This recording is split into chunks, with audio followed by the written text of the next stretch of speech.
I think this discussion is very biased. Yes.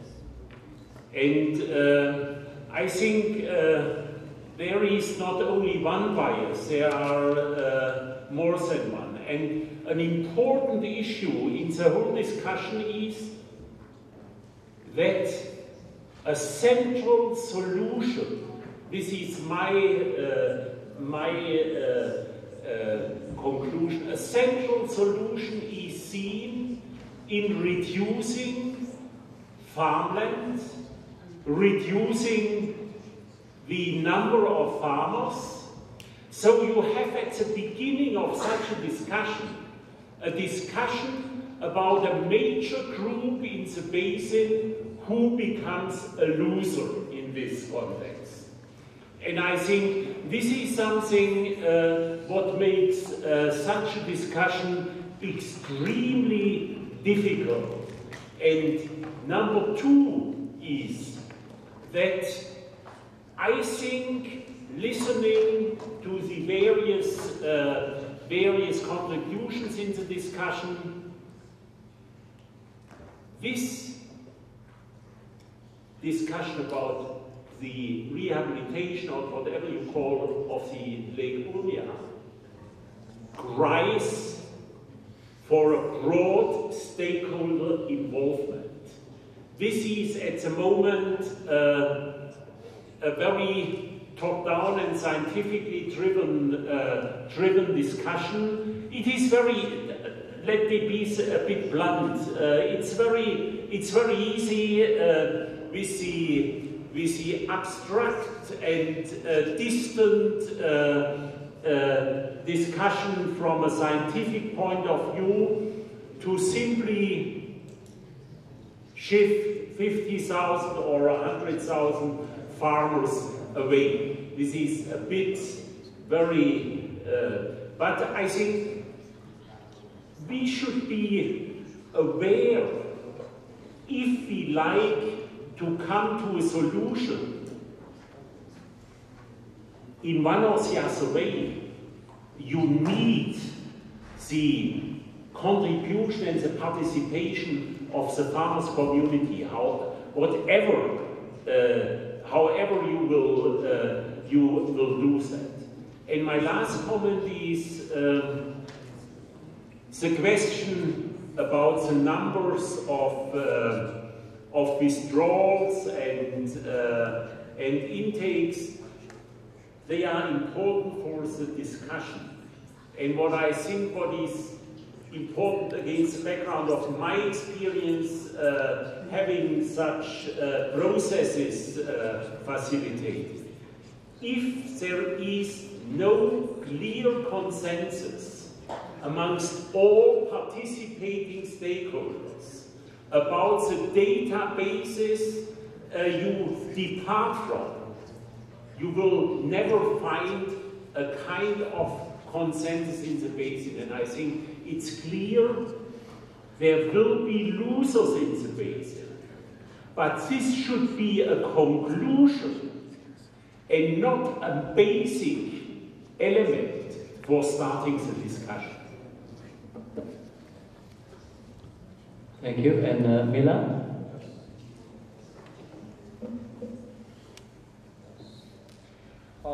First, let me say thanks to Kazamani and any other honorable guests today that we have. As our guest and friends mentioned, the problem is, according to numbers, the amount of numbers that we have from the basin is the agriculture. Maybe the solution is cutting the amount of agricultural activities in this basin. Okay, this is the solution. For example, this is okay. But cutting this amount of activities is equals to cutting the economical benefits of farmers.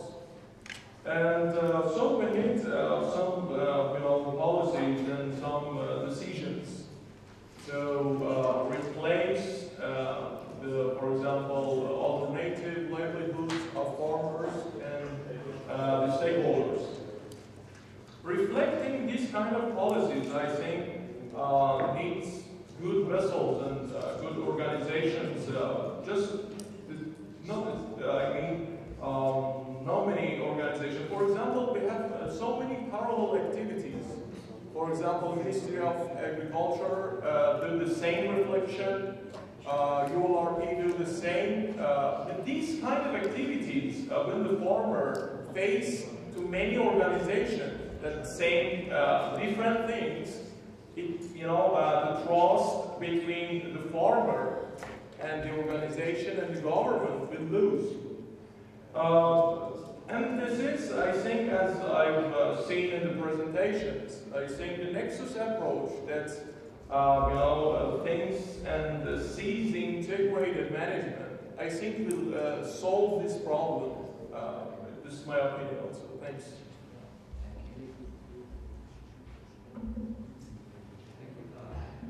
Thank you. Yeah, I see one question. Yeah, you actually. Yes. I'm sorry, I can't see the name. Thank you. I wanted to audience. Is it okay now? It's okay. You can come a little bit closer to the microphone.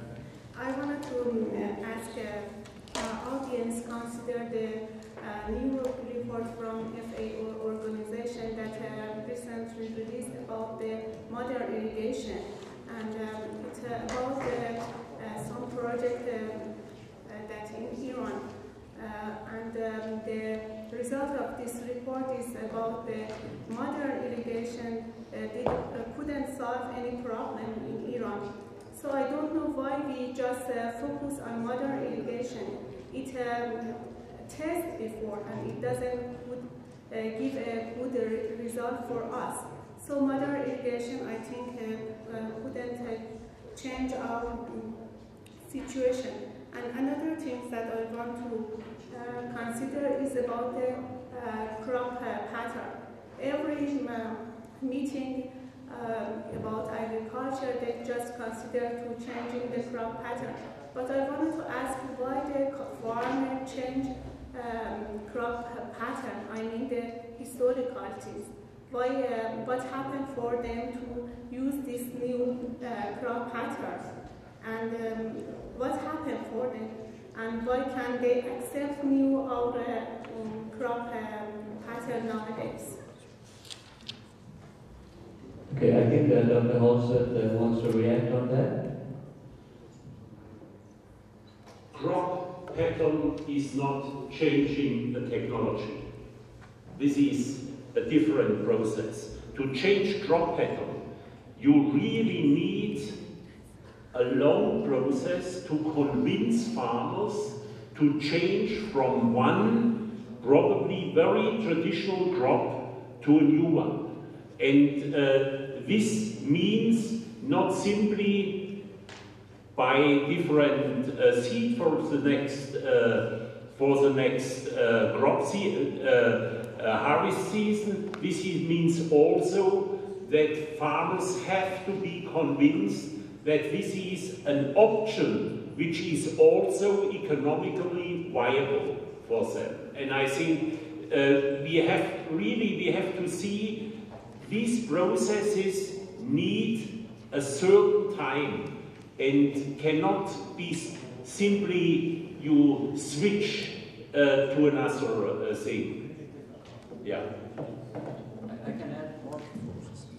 I can actually add a little bit to that with some examples, and well, I get the sense that treated wastewater was not very welcome, but in some countries they have actually done this crop pattern change really helps.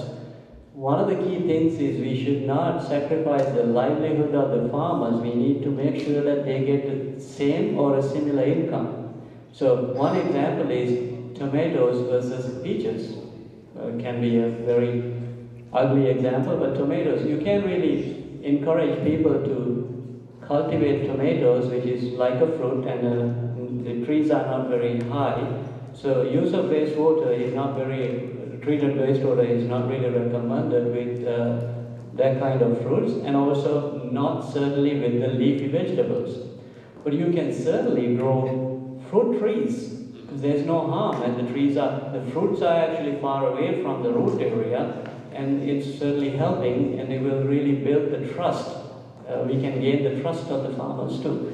So that kind of crop pattern changes have really made a positive change.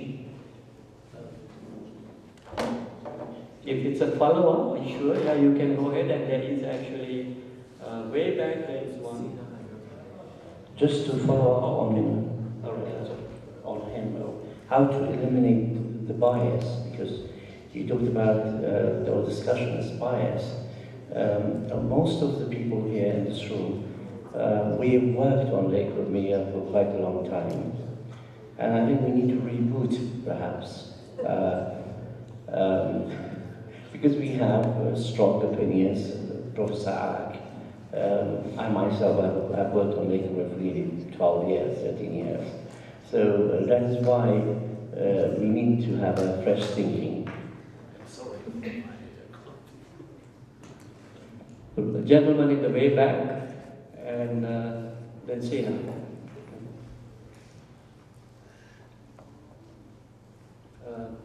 I'm actually Sina upside down name tag. Is that for no? Okay. Sina, your turn. I'm Sina Nasruddin. I'm a student, water resources engineering here in Tabriz University. Actually, it's a little bit difficult to speak in front of all these experienced faces here. I might probably be wrong with my ideas, but I just think that it might be worth mentioning. As your doctor said, the discussion is very biased. I thought that maybe we all saying the right thing. I think we have misunderstood the problem. I think we have misunderstood the cause of the problem. It's not as simple as it seems. I think, okay, we developed our agriculture, we built dams, so that caused the water that caused the lake to dry out. So, okay, we reduced the farms, we removed the dams, so, okay, problem solved. I think it's not that easy. I mean, the implementation of these methods, these solutions, this is what requires, this is the challenge, I think. I mean, we all know the solution. It's the simple arithmetics. I mean, you cut down water for other sectors, you give it to the lake, and the problem is solved. But how we are going to implement it? I mean, we have the button, as Dr. Mianowali said. I'm stealing his words. I don't know where he's sitting, but excuse me, sir. We have the button, and we are trying to make a code for it. I think the social problems, the national political problems, they are the actual challenge for the implementation of the solution. And I think that might, the change of our definition of the problem, our approach to the solution may also solve this bias in the discussion. Thank you so much. That's a great comment, Sina. I really appreciate it, and don't be ashamed to talk. It's okay that you cannot be wrong with your argument. You know, I mean, there is a limit. So thank you so much. There is one hand back over there, and let this be the last question on this topic, and then I have, because I promised to collect some questions, and I have to honor that promise. I do have one, so I'll get to this next. Please go ahead. Hello everyone, again, my name is Behshad Mohajer. I'm PhD student in Water Resource Engineering Management and Tehran Science and Research Program. First of all, I would like to thank you everyone who are organizing this very useful event for such a PhD student like mine, who we are facing many challenges in terms of doing research in this context. But my opinion is that in our country we are facing a problem of not using the international successful examples and also the approach in a localized way, because water is integrated with various. For example, if the river is in Zion, it's facing different challenges than Karun in Khuzestan or Lake Urmia in Urmia. So, if we want to implement such successful case studies and approach like Nexus, we need to first think about how to implement in a localized way. Because it's not necessary that if a model or Nexus approach or other approach work in other part of the world, it will necessarily work in Europe. Because we have already the problem, we have already the experience that the models and the approach didn't work in part of the country or other part of the world.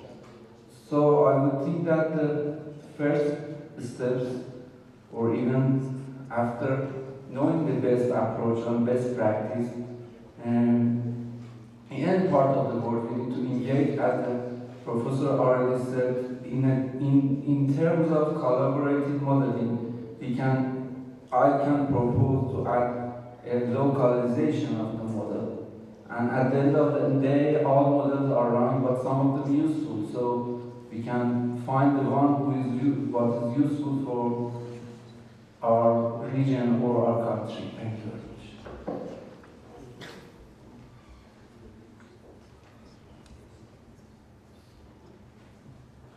All right, thank you so much. I already said it would be the last question, but I do think we really encourage students to ask questions, so I want to give that opportunity to you.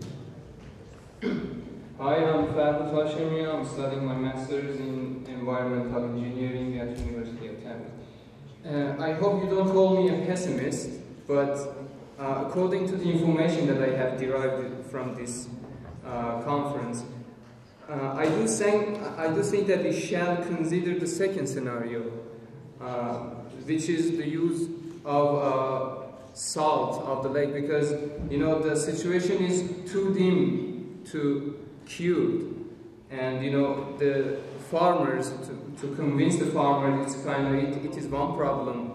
To stop using the Zarvina route for hydropower is the second problem, and the dams. There are so many other dams under construction and even under study. So I think this is really dim situation, and I think Mr. Shalbaz can answer this question, because maybe this is a confusion that I have, but don't you think it's better to think about the other solutions or other stuff like using the salt, because I don't think that it's possible for recovery. Thank you. Dr. Karlberg has a comment. I didn't really understand if it was for both students' questions or the one before. Yeah, okay, why don't we go ahead and answer that first? Okay, so a super quick response. I don't think that a Nexus approach is a panacea to all problems, but I don't think that they are nation-specific either. I mean, I think a Nexus approach could possibly be helpful if you have a resources dilemma which spans different sectors. If you have that, then I think a Nexus approach, call it what you want, but an approach that takes into account resources use and interlinkages between different sectors is helpful in general. And if you need to bring different stakeholders to the table, and I would think that that's a relatively universal approach, really. But I don't think that it's going to be the revolution and the solution to all the problems in the world. I definitely don't think so at all. So that was my very quick response to that question, which I thought was interesting. Thanks. Mr. Hashim? Yeah, I mean, if I summarize your question, you were asking whether we have passed the reversible point, whether it can be reversed or not. Is that the kind of... I guess I got my answer. Okay, so that covered pretty much. Yeah. All right, now, I want to move on to this question from the audience before. May I explain about the dams that he asked me? Sure, yeah, go ahead. So, regarding the dams, I have to explain that we have 53 of dams. They are under the operation. So, but there are three kinds of dams. One is the constructed by the Ministry of Energy. So it is 12 dams constructed by the Ministry of Energy from its headquarters. The other 41 constructed by the local authority with Ministry of Agriculture and the Water Authority of each province. So there is no dam now. Just it is under the construction, but we stopped. The ULRP stopped all dams which were under the construction and which were under the study. So there is no dam will coming up from this basin. And about the power, the hydropower that you told that, no, Sarina Group is not going for the hydropower. We have only one dam, I think it is Mahabat Dam, producing 6 megawatt, just it is already done. So there is no opportunity for other hydropower dams in the basin. All right, thank you very much. When we ask to raise hands for questions, we see so many hands. But when we ask them to write them down, we don't see too many notes. We received two questions. They are sort of identical. I will read one of them, and I will very respectfully ask my colleagues from GWP to answer, because I think there is a social relevance in that too. And the question is, I'm just repeating the question as it is written here. As we know, Iran is a vast and huge country with cultural, social, religious and economic differences between its people, even in a basin like Urmia. In what scale and broader the various sectors should cooperate, and how we should, or it's better to consider the Nexus broader regarding to those differences. Well, I mean, I think you get the picture. The question in essence is about whether this society is too broad and too complicated or complex to take a Nexus kind of approach to solve a problem. The other question we received in the written format was somewhat close to this, so let's take care of it in one shot. And I invite Rudolfo to react first, and then perhaps Elko next. Very well. This is indeed an interesting question, because it smacks of the typical solution. Everything's different, so everything needs a different solution. But I'm coming back, or trying to interpret the question: at what scale should sectors cooperate? The in principle answer is, well, at all scales that would bring mutual benefits to both the actors as well as the institutions that are involved. I don't think it makes any sense to put square kilometers up to watersheds, basins, aquifer regions, urban areas, or whatever, mountainous zones. So the answer, to be honest, can only be as broad and not extremely deep as much as the question was. So maybe the person who had this question would like to know more, and I would welcome the person to contact me or Elko or anybody from the panel. That's how far I want to go. So, in principle, where it's beneficial, there should be cooperation. And the scale is then a matter of what allows these different agents at the different scales of societies to come together. Thank you. Professor Kathy? Short answer, because indeed, like Rudolf mentioned, it depends on the situation. Personally, I don't think that the ones that mention culture, social, religious and economic differences they will have a huge impact on the way you do it, but the approach still remains the same. And for example, the most classical example stakeholder differences on a very local scale between fishermen and irrigation. So they're exactly the same consider, exactly they live together and so on, still they fight like hell for a certain sense. So I don't think there's a restriction. With respect to the scale, as small as possible. So how smaller you can do it, if you can limit it to the community, then you should do it. But the problem is the water flows everywhere. It flows upstream, not flow up. It comes from upstream and flows downstream. And so it influences so much. So that's why the principle of water resource management is done by river basin or by sub-basin. So that remains the fact. But if you can make it smaller, do it smaller. Maybe a complementary part to the second part of the question, if I got it right, which was something, and which works better, integrated water resource management or Nexus approach. And we've already had that explanation that both are a means to an end. So I can only beg you to not go into this side or that side. We are beneficial, please cooperate, find those synergies and look for the if you want, the gains.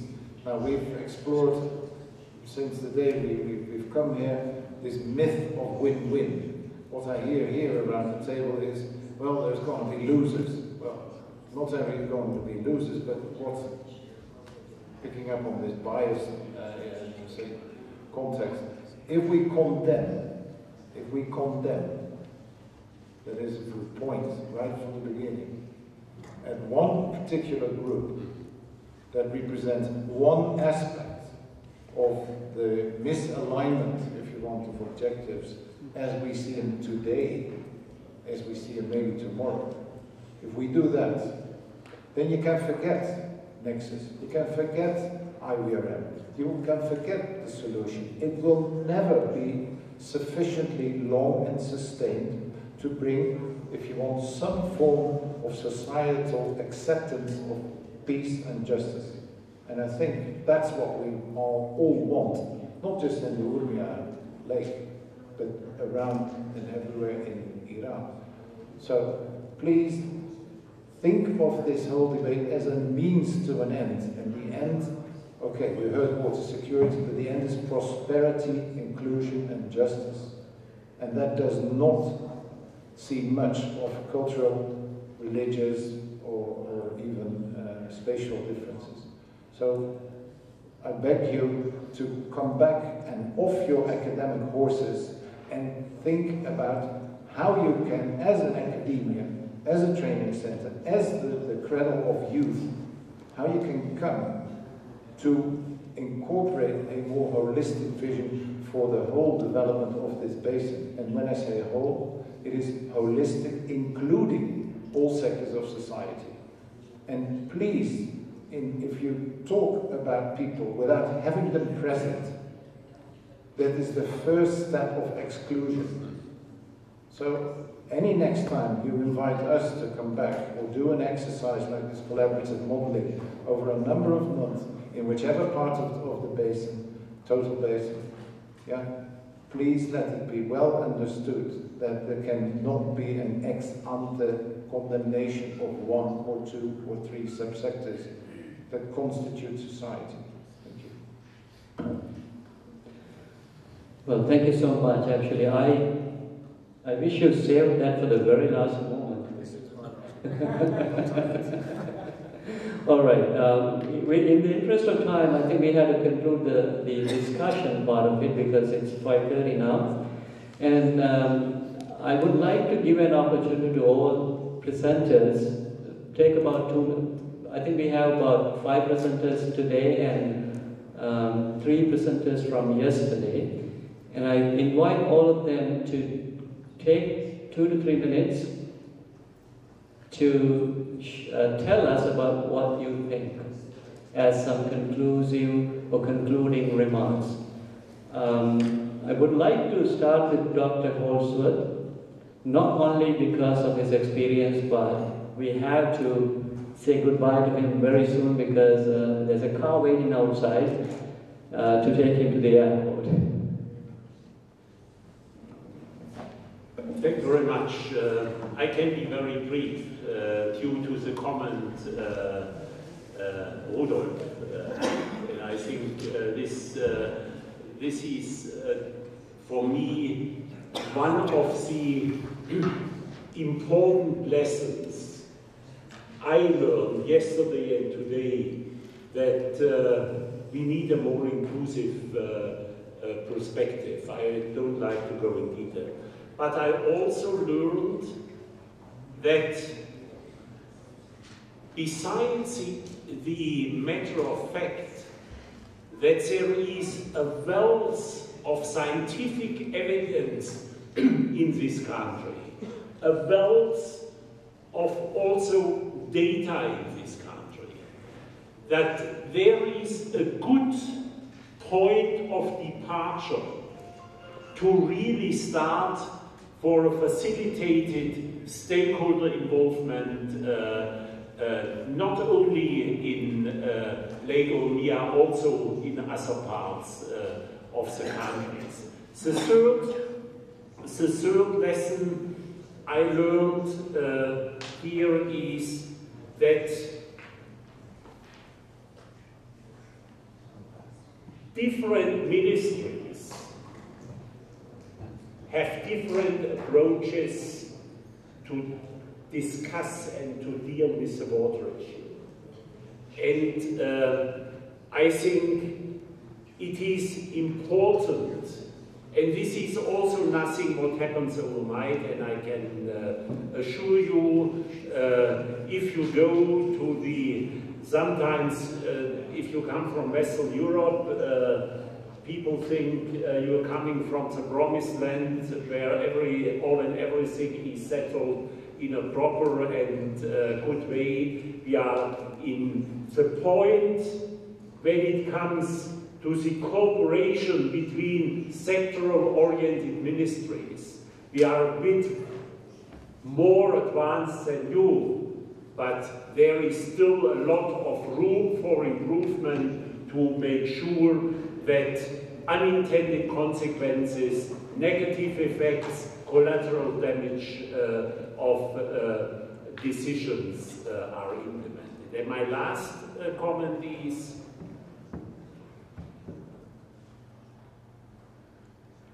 having heard all the different contributions, it is essential at the end of the day that you have a government decide recovery plan or restoration plan where you have clear measures and timelines for implementation. So there is very often a discussion about political will. Political will is important, but the more important part of the political will is there is a political will for implementation of measures, a political will to identify a problem and to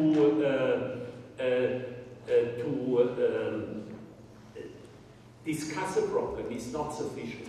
And this is, I think, from my point of view, an issue where some work is needed to make really sure that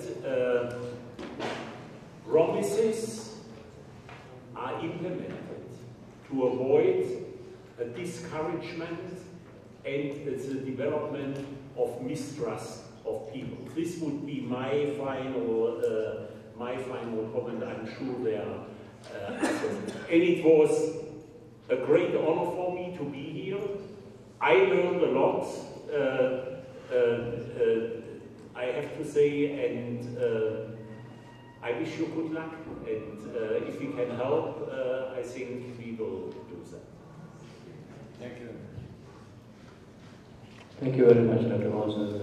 Dr. Calvin? Thank you. I think that I've spoken so much and so many wise words have already been said by many of you, so I don't have a lot extra to add.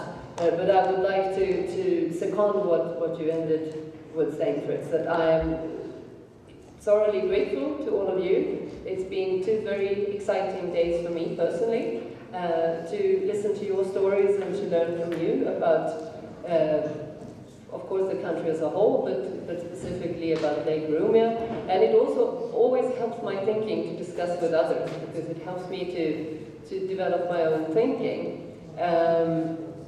In terms of I think that the last questions nearly the last questions we had about whether the Nexus approach can save Lake Urmia, I don't think that any approach per se can save anything. But frameworks and methodologies could perhaps be helpful. But the only people who can save Lake Urmia are, of course, you and other stakeholders concerned with these issues. And I really wish you the best of luck in that work. And also to second upon what you were saying, Fritz, if SCI as an organization can be helpful in that process, of course, we would very much like to be part of that. And perhaps we can come in. I enjoyed what you said, Professor, about the reboot. Perhaps that is sometimes the role of us, strangers and foreigners coming in, to look at problems with new eyes and to help with a certain reboot. So with that, I would like to end and just say warm thanks to all of you. Thank you, Louise. Mr. Clevery, your final remarks are remarkable, and they sounded final too. So if you have anything else to add, you can say something now. First of all, I'd like to thank the organizers for having us here. As Louise said, maybe some people who were familiar with the situation in Iran, and particularly in the Lake Urmia region. In my case, I was not familiar with Iran. This is my first visit, so hopefully not the last. Curious indeed to have seen where there may be opportunities for cooperation. You remember this slide, my opening slide, the Global Water Partnership opportunities for cooperation.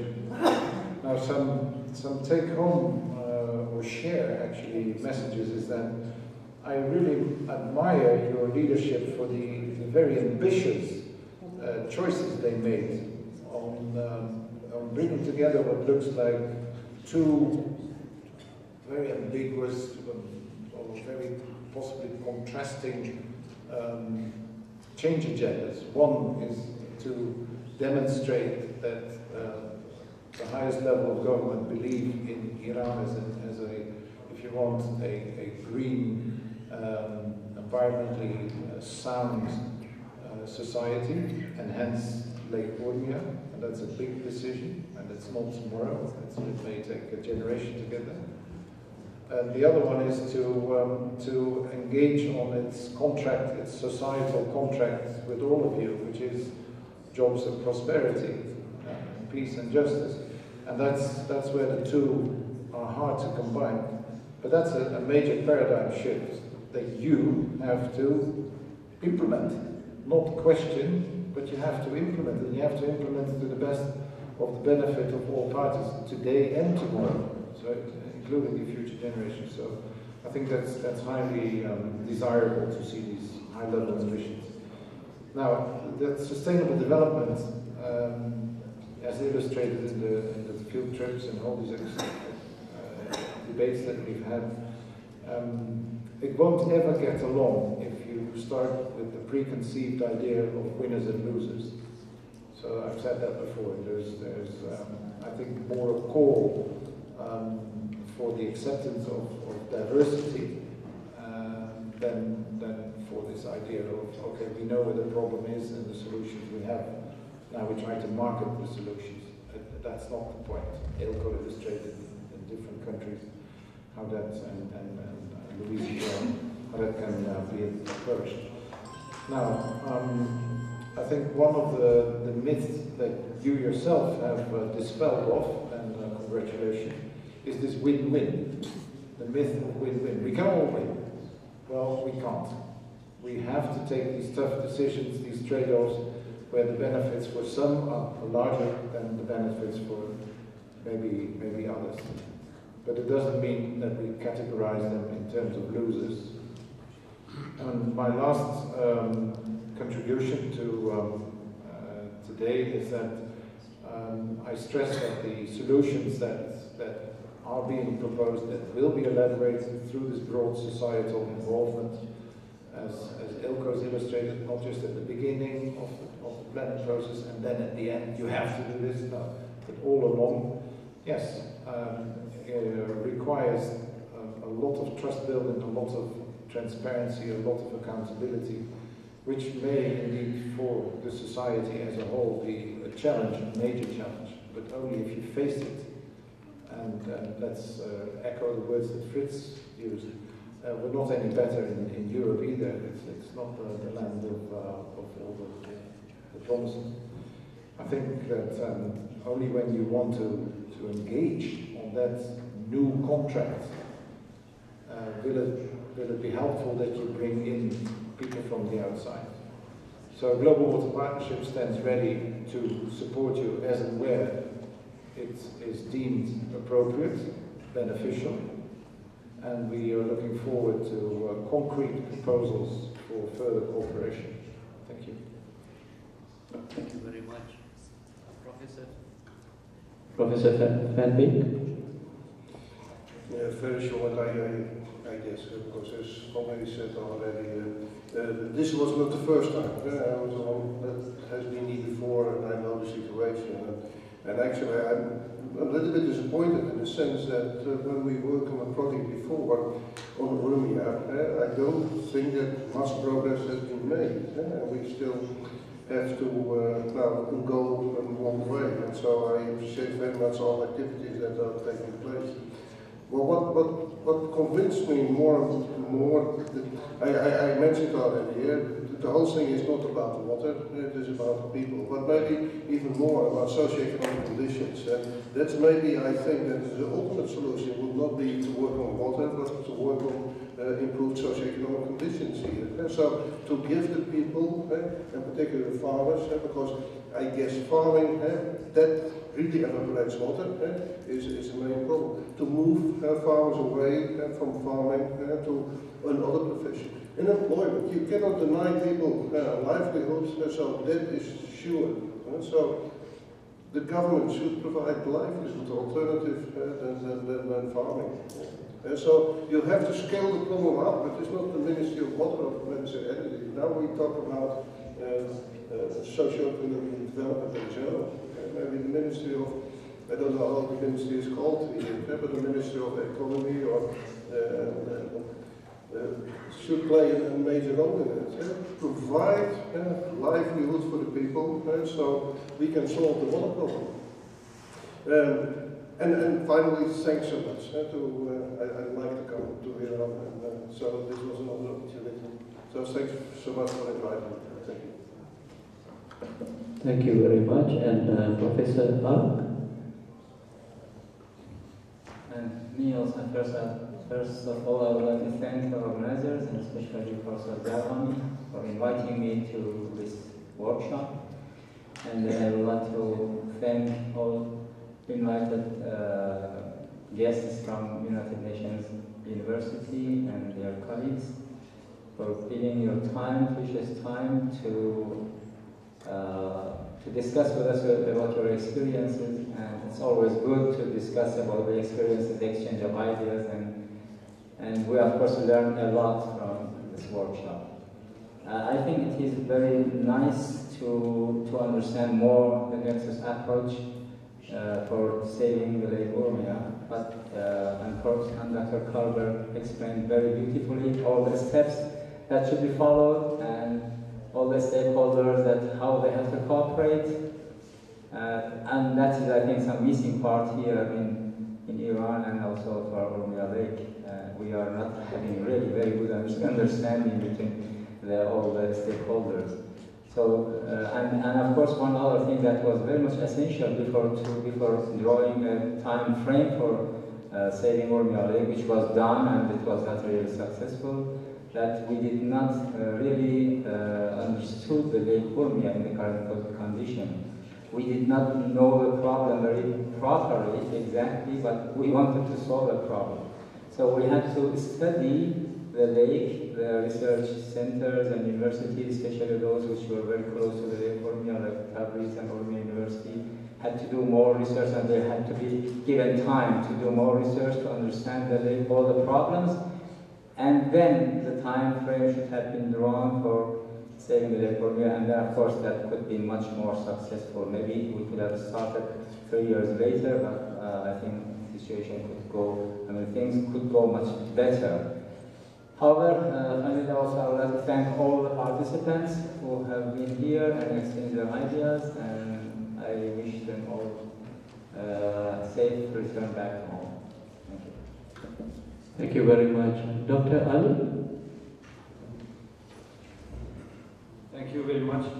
I'd like to thank from the bottom of my heart from Dr. Zarwani for all by himself, and not many faculties from his group supported him during these 2 days. Maybe they have worked before this meeting, but I encourage him to continue this path that he has taken, and I also appreciate the kind discussions and the fruitful subjects that we discussed during these 2 days with our international guests.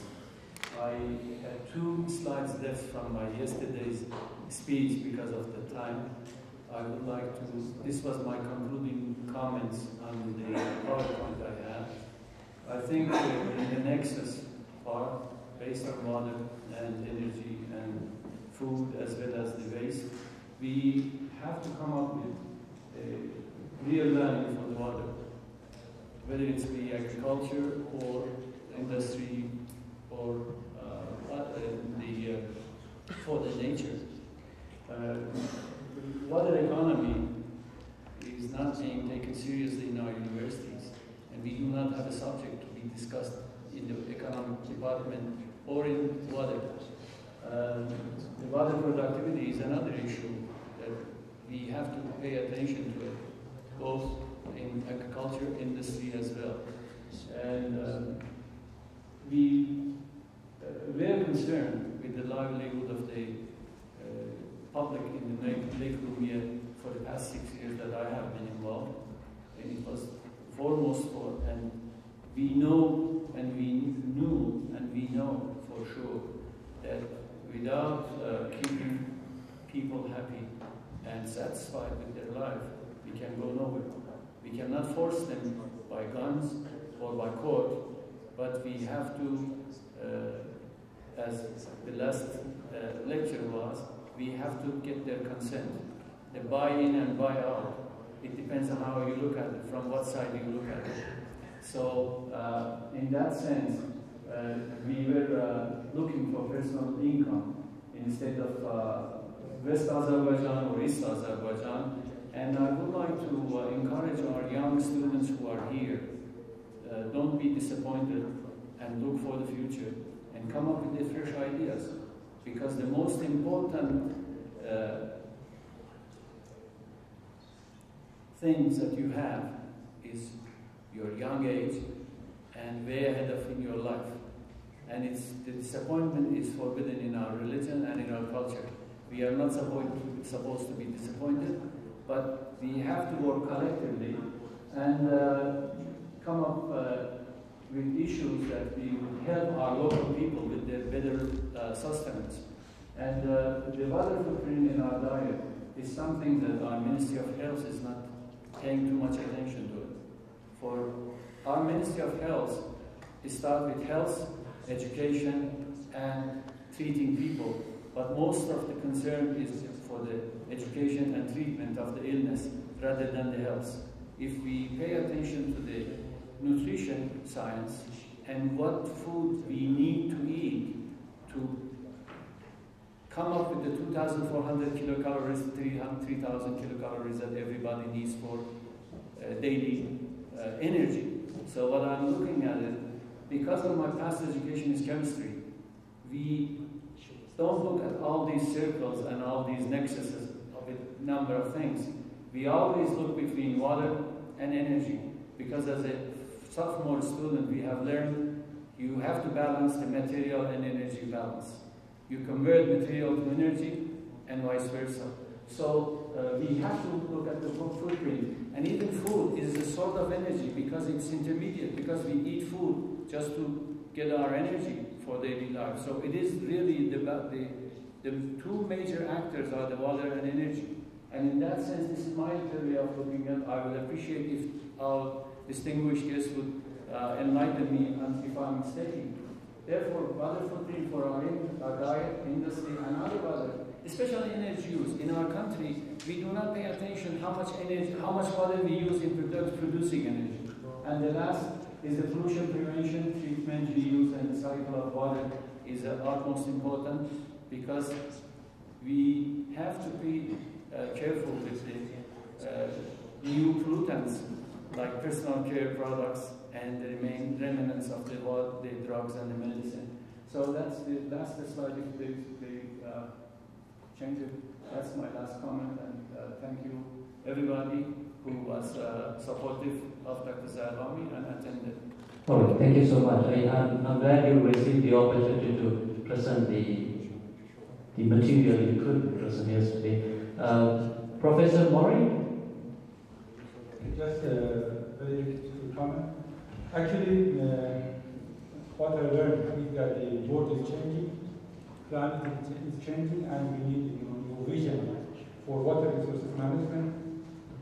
And conventional approaches are not effective anymore. I was impressed by the contribution of our young scientists and young students. I really enjoyed that. Maybe it was the first time that I saw students very active in the discussion. And I'm very happy with that. Actually, our generation harm water, food, and energy, and I hope you all can survive these three components. Thank you very much. Thank you. All right, I think it has come to the very last two comments, one from my side and one from Dr. Zarghami's side. I'm not going to say anything to spark another discussion because we don't have time, right? But what I want to say is, Iran is a country full of talent. I've seen this talent in overseas. Now I've seen this talent within the country too. And when I say talent, probably I use the word wealth. Wealth because of the talent and also resources. Yeah, okay, well, water is limited in some areas, that's true, but there is a lot of other resources. So there is talent. I'm sure the problems can be fixed, but the issue is about thinking. As we witness it today, we can't come to the same, we can have consensus on some ideas. It's not unusual. I can give you one example. You started questioning about the definition of nexus. As my colleague said very well, Rudolph said it very well, don't do that because it will not really help anybody. I can give you an example from my own office. We've been working on this area for the past 5 years. When we get together, I and my colleagues, we can agree on it too. We get along because we do value the concept, we do understand it's workable, we do understand we can actually make something happen. But if we started arguing on the definition, we wouldn't have accomplished anything for the past 5 years. So you're not alone, and other countries are not very different too.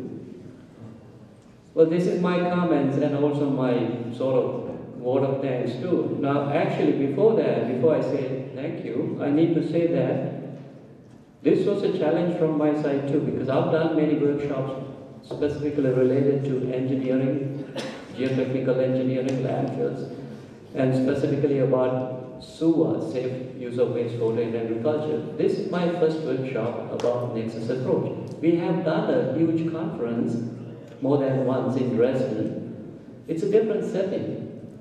But now we have come to the place, this is where it happens.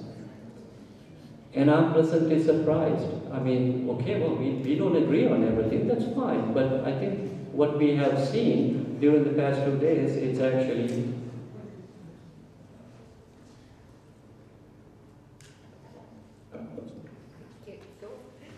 well, it's encouraging, that's what I wanted to say.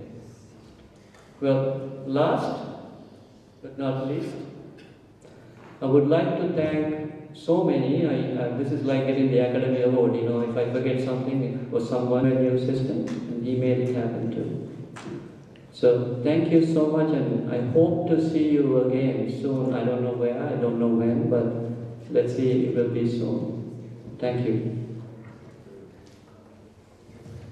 And we are run out of time, and then I just want to very short to say just that, as you see, we need, I say, science diplomacy between different nations, different ethics, different countries to encourage trust, as we need in negotiations, and also the peace, as you see in the Middle East, is a very hard situation. And then this science diplomacy is really needed, and it is our job, our duty.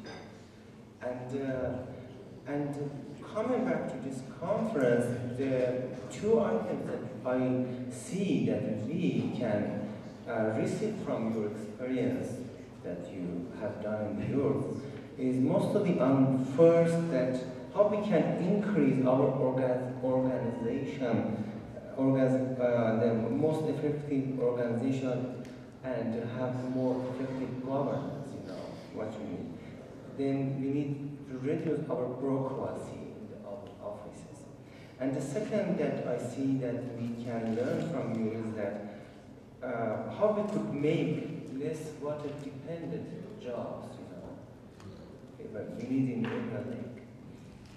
And then we need your cooperation, and what we need is not just in the modeling with the wheel, or not, let's say, data gathering.